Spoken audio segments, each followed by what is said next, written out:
Welcome into the NFL on Fox podcast presented by Verizon. I'm Dave Helman. Welcome to week 15, officially a jam-packed show for you today. I would say we're starting out week 15 in style, but you look at that Chargers-Raiders game on the schedule. I don't know about style, but a football game will be played tonight. We will get to that. Also, NFL owners meetings taking place in Dallas, Texas on Wednesday. Plenty of non-football news coming out of Wednesday afternoon. Got all kinds of stuff to get to, whether it's expanding the international series, whether it's potential rule changes. Leave it to the NFL to create an entirely separate news cycle outside of the season that is going on. So much to get to. We will do that. But as usual on our Thursday show, we always make sure to check in with our good buddy, Peter Schrager. It is our weekly cheat sheet with Peter Schrager presented by Honda. Loved this conversation. Had a chance to catch up with Peter about a variety of things. None more important than what's happening in his home base, New York City. Maybe you've heard about the goings on there, the resurgence of Zach Wilson, and obviously this continued underdog superstar story of Tommy DeVito. We got into all of that with Peter Schrager this week. I really enjoyed this conversation. All right, Peter, I would want to talk about Tommy DeVito, even if you didn't manage to get his agent as a guest on your podcast this week. It seems like we've had several of these like mini stories of the month, if you will. Like it was Tyson Bagent for a minute there, but this does feel like a different level though. Like to be on a 3-game winning streak in that market. The Italian thing. I mean, did you see the Giants announced him as NFC Player of the Week with a Sopranos reference this morning? Like, it's just, it's all too good, man. What do you make of it? Woke up this morning. That's how they had it. And won myself an NFC Player of the Week. We're recording this, you and me, on a Wednesday. This was on the cover of the New York Post. It said, "Good fella," and on the back of the New York Post said, like, I think it was like "Hasta la vista," something like, I don't even know the pun, but I don't remember, maybe since Eli won a Super Bowl, that the Giants were on the front and back page of the New York Post. And that's with Biden, and that's with whatever else we've got going on in the world. Like it's in that big of a sensation. We're in a shirt right now, New York or nowhere. Between Zach Wilson being the AFC Player of the Week and Tommy DeVito being the NFC Player of the Week. Meanwhile, both these teams are 5-8, like going nowhere. Like, let's be honest. Like the Giants can dream a dream, but it's probably not happening. But it's been a really cool sensation. And ask me whatever you want on DeVito. I've got all the 411 on that guy. I have done as many deep dives as you can imagine, and this goes back to even when he made the team back in August. Okay.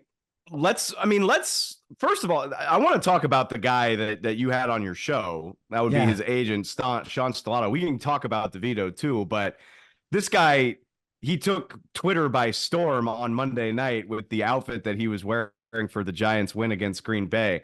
I'll start with this. First, I want to know a little bit more about the guy, but you are an appreciator of the arts. You are a fan of movies. Have you seen The Bear? Yeah, love The Bear. When they make this movie with Mark Wahlberg inevitably playing Tommy DeVito, like I see Jeremy Allen White playing the role of Sean Stellato. Like that's all I can think about. What a compliment. You've got Carm, the actor who plays Carm, playing it. That's great. I don't know. Do you get, I think his name is Eben Moss Bacharach, who plays cousin Richie. Do you get him to play maybe the Daniel Jones role if you want? Bring everybody along for sure. That's it. All right. Sean Stellato. I've known him over a decade. I've been, working as an NFL insider, all the agents, and a lot of the agents represent first overall draft picks and have to, they send out press releases from the agency that we represented 12 draft picks this year. And you can name them, whether it's Todd France, who does Dak, to the Joel Siegel types, to Drew Rosenhaus, to Nicole Lynn, to David Mugoleta, to all these guys and gals now. It is a top heavy industry. And then you've got this other group of agents who in many cases have one or two clients in the NFL, or have one draft prospect throughout the entire draft process will be hitting me up and saying, "Hey, I know he wasn't invited to the combine, and I know he wasn't invited to the Senior Bowl, And I know he wasn't invited to any pro days, but would you mind doing a little research on my guy? Because I think he might be a 7th-round pick, and it would go a long way for not only the family, but for me to at least mention this guy's name and maybe put him on the radar. And a lot of times I appreciate I've got to stay with what's actually going to happen in the league and who's going to get picked. Sean Stellato has represented back of the roster guys for the last decade. And a lot of these guys are undrafted, or in his case, he lives up in Boston. So what it is if a guy's with the Patriots and he's an end of the roster guy on the Patriots, either he's got another agent or he doesn't have an agent, you often find him having a bunch of those guys on the Patriots, and they would end up, making big plays in big games. And then sure enough, I'd get a text from Sean Stellato saying, "Hey, did you see my guy X or my guy Y?" And I always appreciated him because he would come to the Senior Bowl every year in Mobile, Alabama, and he's dressed like you saw him on Monday night. He is dressed to the nines in Mobile, Alabama, like my cousin Vinny, like completely dressed to the nines in a custom tailored suit and an incredible fedora. And you're like, this guy's a character. And you speak with him. His story's actually interesting. Yes, he was in the memes, and yes, Peyton and Eli were like, get this, Johnny Fontaine off the camera, whatever it is. He played at Marist, played 2 years in Arena League, played professional football in the Arena League, like a legitimate player, and then pivoted from being an Arena League player to being a player agent, and has built this company up. And it's 10 years he's been an agent. I think 18 years been an agent, 10 years he's had this company, and they've had Super Bowl winners and they've had clients in the past. And then the stars align, and he links up with this other Italian American, this guy, Tommy Devito, who played at Syracuse, then in Illinois, and might have been a day 3 prospect, and decides he's going to devote all his energy into Tommy DeVito. Now, what's interesting about DeVito is I don't know if another agent would have played it this way, but DeVito got offers from multiple teams, but the Commanders and the Giants were the 2 final teams. And, a lot of times with these undrafted guys, it's a scramble, just take the most money or just go. And because DeVito was, Stellato's main attraction in this thing, he treated it like it was a free agent signing that you would have for a guy looking for a big second contract in the league, and was like, let's weigh out the pros and the cons. Let's not just sign somewhere and go to camp. And it was Washington or the Giants. And he looked at the landscape and he said, hometown team, Brian Dable, who has a history of working with Tua at Alabama, Jalen Hurts at Alabama, Tom Brady with the Patriots, and of course, Josh Allen, and then Daniel Jones last year. Let's get the best coaching we possibly can get and hands-on experience from a guy who's going to work with you hands-on. And also the hometown deal where he played high school football 10 miles away from the stadium and grew up 10 miles from the stadium, where they looked at this as like a very measured decision. So they signed with the Giants. One thing happens, they make the squad. I say DeVito makes the squad. Daniel Jones goes down, Tyrod goes down. Suddenly he's inserted in the thing. And not only has it been a sensation on the field, but they have maximized and squeezed every last penny off the field. And Stellato does it all. So there's been a lot of disdain for him, and that an agent shouldn't be in the spotlight. Why are you talking about the agent before the player? I think it's a cool story. The stars aligned, and like, if ever there was a player in a family that was meant to be with Sean Stellato, it was Tommy DeVito. I just hope he stays with him now that he's a big star in New York. That is part of the challenge. I mean, I hope so too, because it's a great story. But you see these guys when they reach that level, they often are like, all right, let's go get one of these firms, these big ones that handle all of the clients. So, I mean, it's a better story. And you said they. I think that's totally fair. Like, when you identify a guy that's worth riding with, and you have this happen, it's obviously about Tommy DeVito. But I mean, that can put you on the map. I think that's a huge deal. I had Sean on my podcast, which you can listen to. It's The Season with Peter Schrager. And one of the things that I asked him was like, all right, that look, it made a lot of news, but like, I've seen you and you've got red suits. He's worn, I tweeted it. I've seen him in a red head to toe pinstripe suit with a black, white, and red fedora hat. And that was at like an NFL game. You don't see that every day. So amazing. I asked him, like, tell me about your decision for wardrobe and what do you got next now that maybe we got some more riches involved as the cover boy of the New York Post. And Sean was like, my wife and I, they've got a family, the whole thing. He's like, we've got multiple closets. I personally have 2 closets. One of them is cedar, and that has all my custom suits, 30 custom suits that he has had to made to his body type.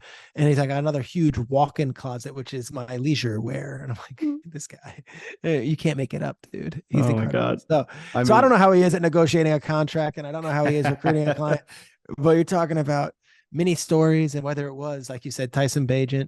And then I thought we had a nice little run with Josh Dobbs. We had a Christina Pink sit down with Josh Dobbs, which to me is like, all right, we've made it. We got the Fox NFL sit down.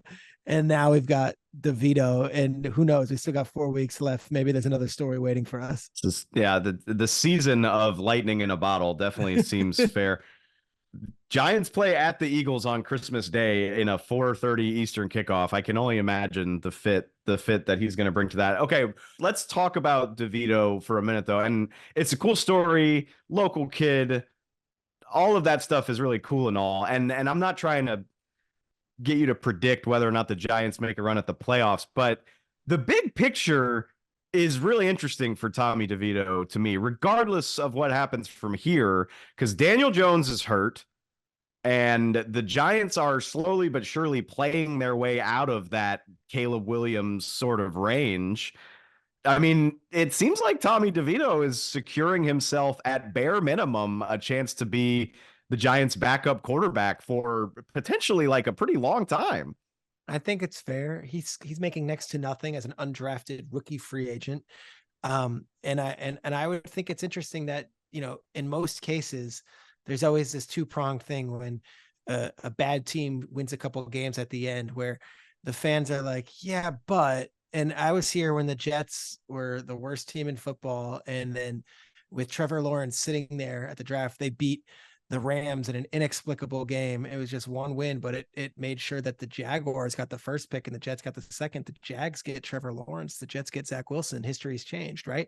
So you look at it, this is the rare instance with the local story and like the amount of momentum and the fun that this market and this fan base is having with DeVito. Where like, I don't think anyone is rooting against the Giants as Giants fans. No one's even thinking the draft. They're like, let's just ride this out and enjoy this moment.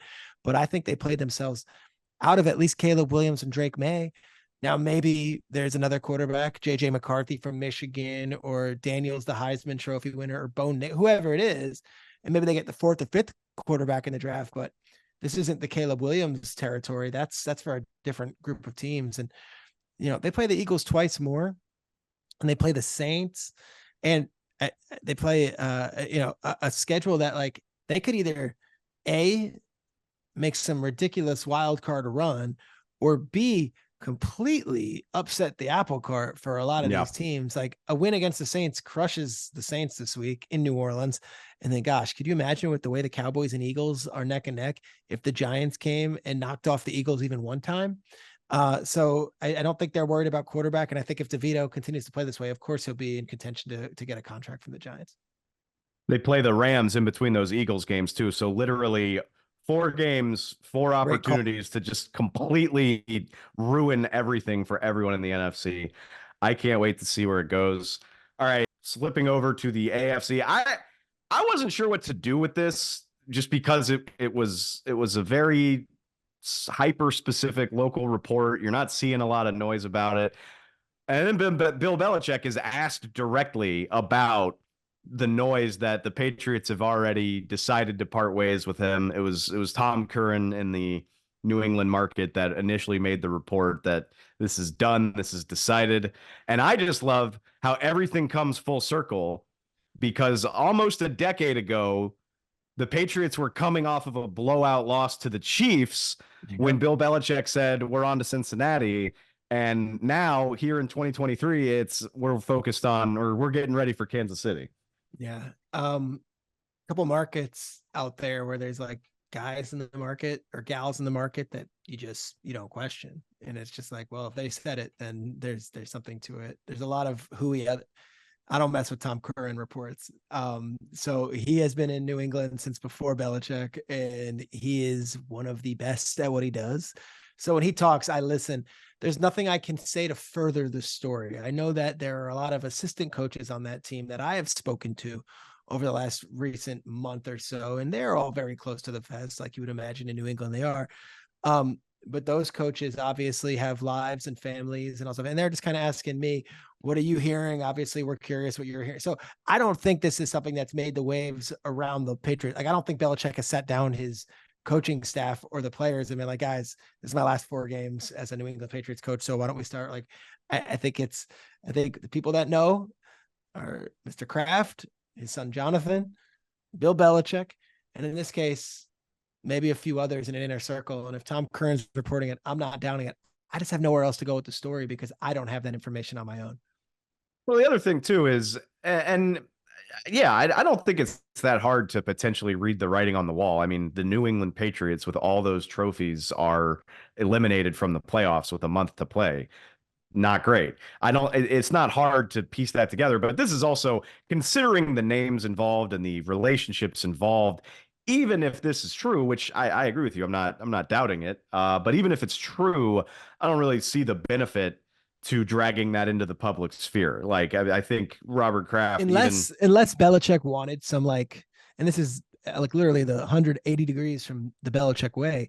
Unless he wanted some farewell tour and he wanted the Patriots fans to give him that round of applause. And like, other than that, I don't think this, I mean, the way I would imagine it, if Bill's leaving, or I don't think he's going to be fired, but if Bill's leaving and is deciding to step away, like the way I see it, I think it's like, on a random Monday morning and it's after the season and it's like, with a quick statement at the podium and a thank you for all that. I don't think he's looking for the, name the major league. I mean, I remember when Derek Jeter retired and they, every stadium gave him, a gift on the way out. I don't think it's going to be that.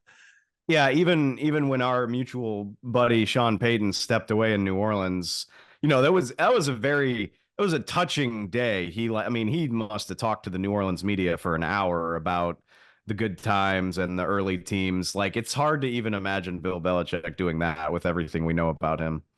Yeah, no, it's not in his character to do that. No. So we'll see. Look, this is one of those deals where as a reporter, I would love to tell you, I got a scoop and I know a lot of the people in that building and I've been talking to them for weeks and I don't have that information on my own, but if Tom's reporting it, smells like that's a pretty good reporter to me.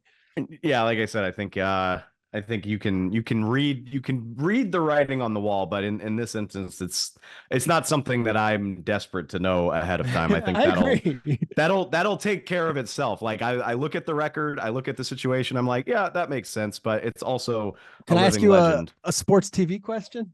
Of course. How crazy is it right now that they decided to flex out of Chiefs Patriots? With Belichick going up against Mahomes, they had that on a Monday night. They flexed out of that, put that at 1 p.m. in the window, and Seahawks Eagles, with the Eagles coming off 2 losses and the Seahawks coming off 5 or 4 losses. Like, it just shows like this flex scheduling. We think we get so cute with it. Like, just hang tight. We don't know anything 3 weeks in advance.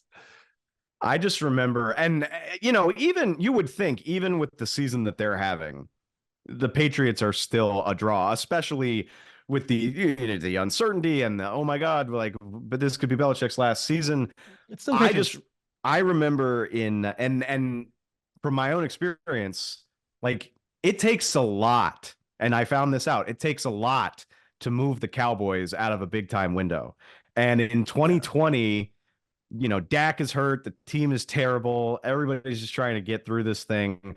And they flexed, I think they flexed a Cowboys 49ers game, like, out of a bigger window. And even as terrible, like, the vibes in the building that week were so bad, like, it's like Jerry Jones has thick skin and can put up with a lot. But when the Cowboys get flexed out of a big time window, like, that is troubling. Real quick, you've got this now horrendous Thursday night game, Chargers Raiders. I don't know anyone who's going to watch that. That's fine, whatever. But before the season started, they made big news that Amazon has the ability to flex now these Thursday night games, and everybody to a man looked at the schedule and circled Saints Rams and said Rams are going to be the worst team in football. And either the Saints are already going to have, whatever it is, that's the one that'll be flexed, if any. You get to sure enough, both teams are very much in playoff contention. Playoff aspirations galore. The Rams are one of the most entertaining teams in football, and the Saints, no matter what version we get of them, they're always going to be in that 6 or 7 or 6 spot come week 14, which is like where they live. And here we are. I agree with you. I mean, it's not a Fox game, so I can say this. I hope you have something better going on than the Chargers Raiders Yeah. game. Like, Is that especially, in-season tournament going on? yeah, exactly. Or is that But over? okay, but the reason that this is especially heinous is obviously that Justin Herbert is now done for the Oh, season. I know. I mean, this is the one thing that is not the Chargers' fault, but you talk about writing on the wall. As far as like disappointments and bad vibes go, the Chargers feel like they're at the top of the list with just a few games left to play. yeah, that was crushing. That was crushing. They win the game 6-0 in New England, and you're like, oh my God, like what? Like, you Justin Herbert. I know you won, but and then the following week they follow it up with obviously not an ideal performance, and you see Sean Payton's boys come in there and take the top off and all that. Easton Stick, I will say this. I talked a lot about Jake Browning over the last few weeks. Browning has been in the NFL since 2019. It's bounced around from Minnesota to Cincinnati practice squads, all this stuff. Like, Easton Stick's not a rookie. We've learned from Josh Dobbs and from Jake Browning, and the amount of million of case studies of guys that have been third string, second string, and just have waited for an opportunity. The only reason we haven't seen Easton Stick is because Justin Herbert is invincible and never gets hurt. So I would say this before you just write off Easton Stick. There's a reason the Chargers have him on the roster every year. He's been in the league forever. It seems like at least 4 or 5 years. He might be able to sling it a little bit too. Something to watch for if hopefully Easton you just Stick talk. catch it in passing at your Christmas party, something. All right, that does okay. That one last thing before I let you go, and that's just you. We're talking about the Chargers. They just lost to the Broncos. I'm dying for a check-in with your preseason playoff team about Denver, because I was literally just arguing with one of my producers who is a Denver fan.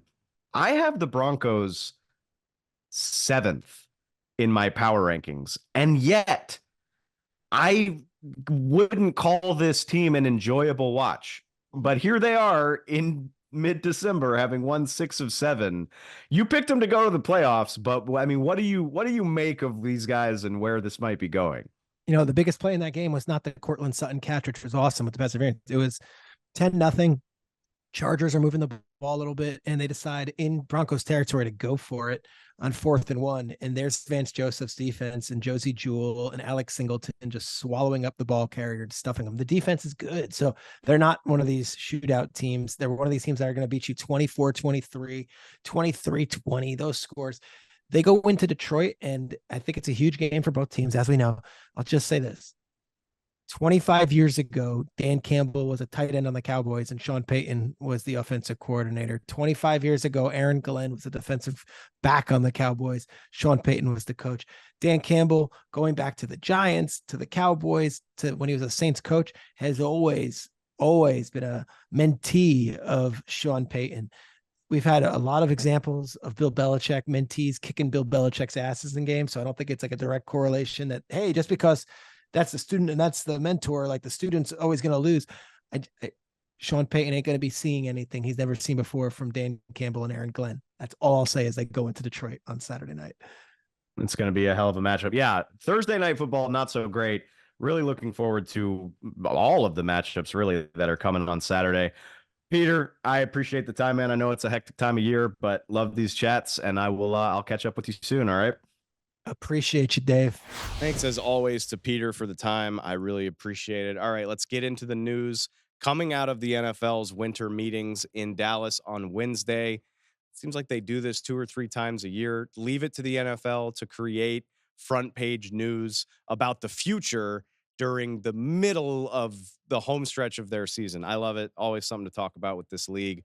Several interesting tidbits coming out of Dallas. None more interesting than the expansion of the league's international series, specifically starting in 2024. The NFL announces they will be moving international games to Brazil, specifically the city of Sao Paulo. They will be playing a regular season game at Corinthians Arena in Sao Paulo next season. Really, really exciting stuff. And in addition, clearly the intrigue, the demand, the attention being paid to NFL football overseas only getting bigger. The league also announces that starting in 2025, they will jump to 8 international games. They're at 4 right now. It's gotten bigger every year since I remember them doing this. I remember it used to just be 1 game a year in London, then you're up to 2 or 3. Right now we're playing 4. Now we're up to 8. I don't see this going back the other way. Clearly, the interest is undeniable. The league mentioned the amount of research they've done into Brazil as a market, the amount of demand for the NFL's product in South America. And in addition, the league is already talking about other markets that it's toying with. They're not ruling out the possibility of playing a game in Spain with an eye on Madrid specifically. How cool would that be for any of my soccer fans out there? NFL football being played at the iconic home ground of Real Madrid, the Santiago Bernabeu. Not official yet, but something that the league is mentioning, and clearly you can see it heading in that direction. It's interesting to me because the NFL actually has a storied history of playing overseas going back a century, but it was always exhibitions. To this point, it's only been four countries that have hosted regular season games: United Kingdom, Canada, Mexico, and very recently Germany. The league started doing that in 2022. They did it again this year. Again, I would imagine that's going to continue. Seems like it's a success every single year. They've gotten bigger and better teams to go on these trips. The Chiefs played the Miami Dolphins in Germany this season. Sounds like it'll be the same case in Brazil and eventually I would imagine other places as well. Really interesting, exciting stuff. Hey, NFL on Fox podcast, powers that be. When it comes time to play in Brazil and maybe anywhere else, maybe we do a remote show. I'm just saying, something to consider. All right, more news coming out of the winter meetings. League also officially announces Super Bowl 61 will be held right here in Los Angeles at SoFi Stadium. Can't say that's surprising. Went off well a few years ago when the Rams defeated the Bengals. SoFi Stadium is the biggest, newest, most prominent stadium in the league right now. 2027 is when that game will be played. So if you're keeping score, we now know the location of the next 4 Super Bowls. Super Bowl 58, obviously in 2 months in Las Vegas. Super Bowl 59 will be in New Orleans. Super Bowl 60 up in the Bay at Levi's Stadium. And now Super Bowl 61 right down the street here at SoFi. Talk about a crazy run for LA sports. They get the World Cup in 2026. Few months after that, you host the Super Bowl at the beginning of 2027, and that makes way for the Summer Olympics in 2028. LA is the place to be for sports starting very, very soon. Few more tidbits coming out of the winter meetings I want to hit on. Sounds like nothing official. Let's not overreact too much, but typically when the league talks about things they're going to look at, it's a good indicator that something's about to happen. And NFL Executive Vice President Troy Vincent talked about a number of potential changes to NFL rules, competition committee, the guys that make those types of decisions. For starters, doesn't sound like the brotherly shove is going anywhere. The NFL has been very sure to come out and say the report that Roger Goodell wanted to ban the brotherly shove is false. I think I've heard 3 different people say that since that report came out.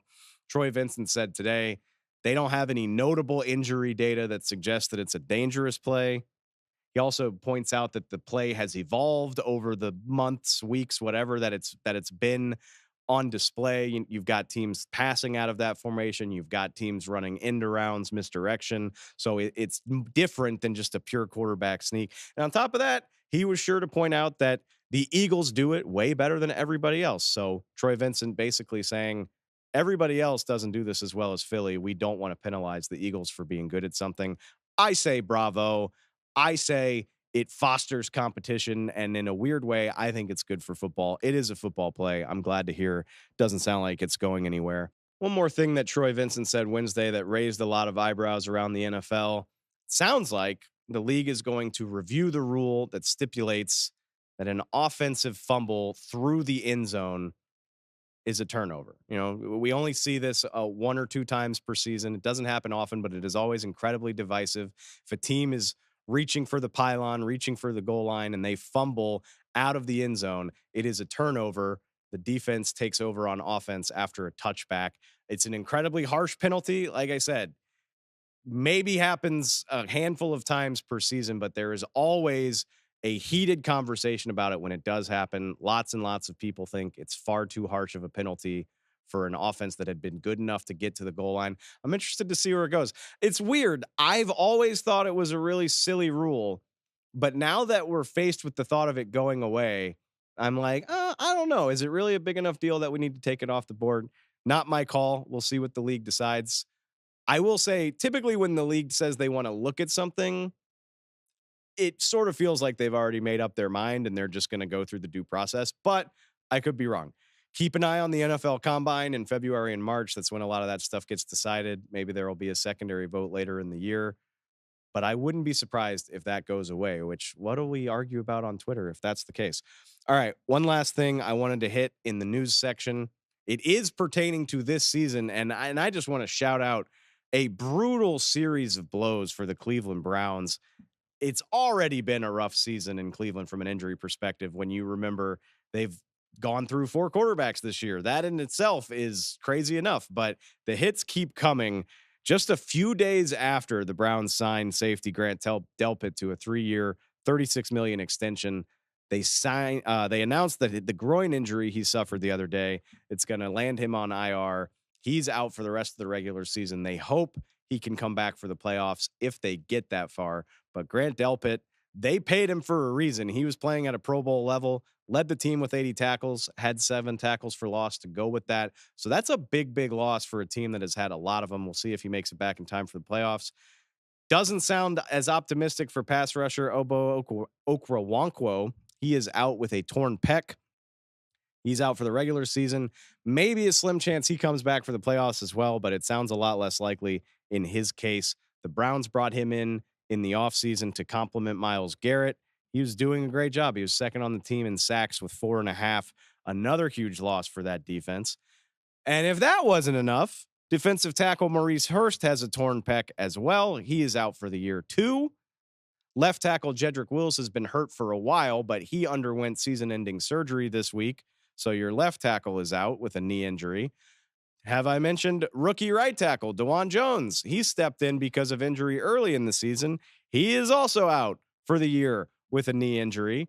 By the way, the guy that DeJuan Jones replaced, Jack Conklin, he's basically been out all season. So left tackle 1, right tackle 1, now right tackle 2.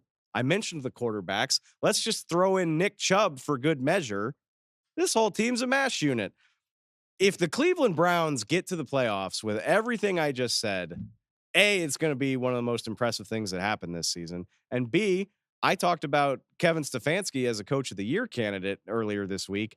If they pull this off and get there, and it looks like they will, sitting in the 5th seed right now, hell of an accomplishment worthy of NFL coach of the year consideration. I do not know how Cleveland is going to manage these injuries because there's a hell of a lot of them. All right, we've stalled long enough. Let's get into it. Thursday night football, Chargers at Raiders. Peter and I talked about it earlier on the show. Maybe not the juiciest matchup of the season, but you know what? I'll say this. The NFL proves all the time that the matchup doesn't have to be great on paper to be truly memorable. I mean, we just saw that play out on Monday night. Nobody went into that doubleheader, Titans, Dolphins, Packers, Giants, thinking anything great was going to happen. And 2 phenomenal football games that came down to the wire, 2 games that in the future, I'll be like, oh yeah, that was the night Tommy DeVito led the Giants back. That was the night Mike Vrabel pulled that crazy comeback with a rookie quarterback. A year and a week ago proves my point. Thursday night football involving these same Raiders. Baker Mayfield led the LA Rams 98 yards. His 4th day on the team, they go down and take the lead in a game that looked like garbage on paper, and I will remember it moving forward. So just because the game looks really bad ahead of time doesn't mean it will be. Now, having said all of that, don't build your Thursday night around this game. You know, maybe take care of the Christmas shopping, spend time with friends and family. If there's a Christmas party, maybe go to that, like maybe have it on in the background. This doesn't need to be the game that you settle in for, maybe, yeah, drop in on family and be like, no, you were just on my mind. It's not that the game sucked. I just wanted to be a good family member, whatever. You get the point. Justin Herbert's out with a broken finger. He gives way to Easton Stick for this game.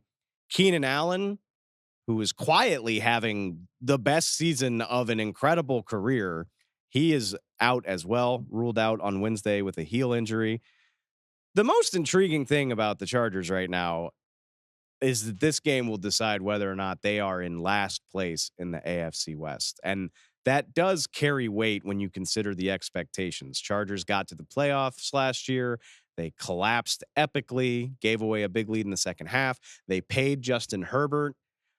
The whole narrative and momentum for the Chargers has been they got to rectify that. They've got to build on getting to the postseason. And if they find a way to lose to the Las Vegas Raiders, they will be in the cellar of their division. So the storyline becomes, does Brandon Staley keep his job? Has he potentially already lost his job? I mean, this is, in my opinion, this is one of the most disappointing teams in the NFL relative to quarterback, relative to talent, all of that stuff. And I'm not here to call for anybody's job, but that's just the reality of the situation. If you fall into fourth place in the division without your quarterback, that's where the conversation goes. And Justin Herbert will be back eventually. Obviously, he'll be back in 2024. This is a really appealing job. This might be the most appealing job that comes open in 2024. So lose this game. That's what we spend the rest of the season talking about, in my opinion. For the Raiders, I think you're seeing the really fascinating tug of war that happens in the NFL. There's various agendas on any football team. Those of us on the outside, Raider fans, media, sitting here saying they're playing out the string on a lost season. They're below 500. They already fired their head coach. They don't know where they're going at quarterback. Let's play out the string. Let's hope for as good of a draft pick as possible. But the thing that gets lost in that, you got a locker room full of hyper-competitive alphas who hate losing, who hate being embarrassed. And at the end of the day, they're going to go out and try to put good things on tape and have a good reputation and win football games. And on top of that, Antonio Pierce, the interim head coach, he's coaching for, if not this job, then another job. I mean, yeah, it sounds great to say lose out and get the best draft pick possible. That doesn't help Antonio Pierce or any of the coaches on his staff that are fighting for their jobs, not to mention players that are fighting for other contracts. He needs wins. He needs good performances, no matter how counterintuitive that might feel for a team that's sitting sixth in the draft order. That's the delicate balance. And I'm curious to see how it plays out. And that's how you wind up with this storyline where, as of recording right now, we don't know who the Raiders are going to start at quarterback. Aiden O'Connell, the rookie draft pick, took over for Jimmy Garoppolo when McDaniels got fired, had a couple nice performances, got badly flustered by Brian Flores and the Vikings defense the other day. That's why the Raiders didn't score any points. But what do you do here? I get the appeal of Jimmy Garoppolo because he's a veteran who's seen more football, who's a little bit more confident, a little bit more experienced, who might give you a better chance to win this game. But in the big picture, the Raiders are a bad team that could benefit from A, getting a rookie quarterback playing time, and B, improving their draft stock. So I called it a tug of war. It's curious. It's very interesting to me to see who wins out. The big picture of the organization or the very immediate picture of Antonio Pierce and his guys wanting to win football games. If I were Mark Davis, I would step in and say, hey, start the rookie, man. We need to see what this kid can do. And no offense to you, I'd way rather pick 5th or 6th than 10th or 12th. That's just good business. We'll see what happens. If you are still undeterred, if you're a true sicko looking for something to watch, my matchup to watch in this game, that would be Raiders defensive end Max Crosby going against Chargers right tackle Trey Pipkins. Max Crosby, I feel like he's fallen out of the spotlight because the Raiders are having a bad season. Absolutely should be in the mix for Defensive Player of the Year. Guy is continuing to have an amazing season, and he's quietly been doing it the last few weeks with a pretty gnarly knee injury, fighting through that knee. It's technically not a certainty to play, so check in on that as he fights through that knee injury. I'm going to guess a guy as tough as him does play, though.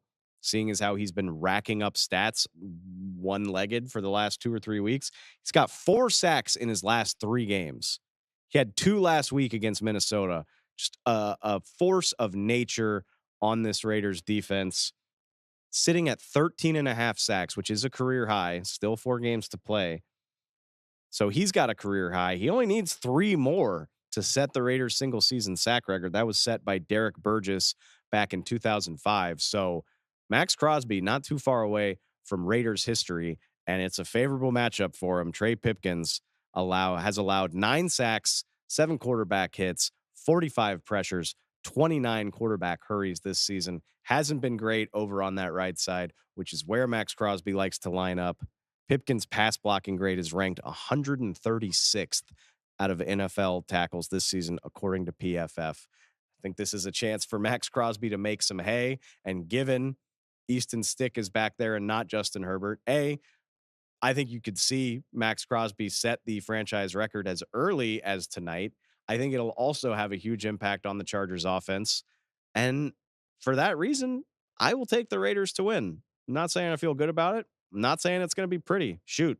The Raiders just lost a 3-0 game the other day. For that matter, the Chargers just won a 6-0 game a week and a half ago. What's the encore here? Let's say 12-7 Raiders in a game that I'm more than happy to catch up on after the fact. That does it for our show. I really appreciate it, y'all. We will be back, as we always are, on Friday for our Week 15 preview, and it is a doozy. Maybe you haven't heard, the Cowboys are going up to Buffalo to face the Bills. We're going to talk to Greg Olson about that. Couple big playoff implication matchups in the NFC South. We'll get to those as well. Got the Eagles and the Seahawks on Monday Night Football. Big AFC matchup between the Jags and the Ravens on Sunday night. Plenty to get to. We will make sure to cover it all next time we see you. Until then, please go subscribe on Spotify. Find us on Apple Podcasts. We got a YouTube channel if you want to subscribe to that. Wherever you get your NFL news, wherever you get your podcasts, you can find us. I'm Dave. I really appreciate it. I will catch y'all next time.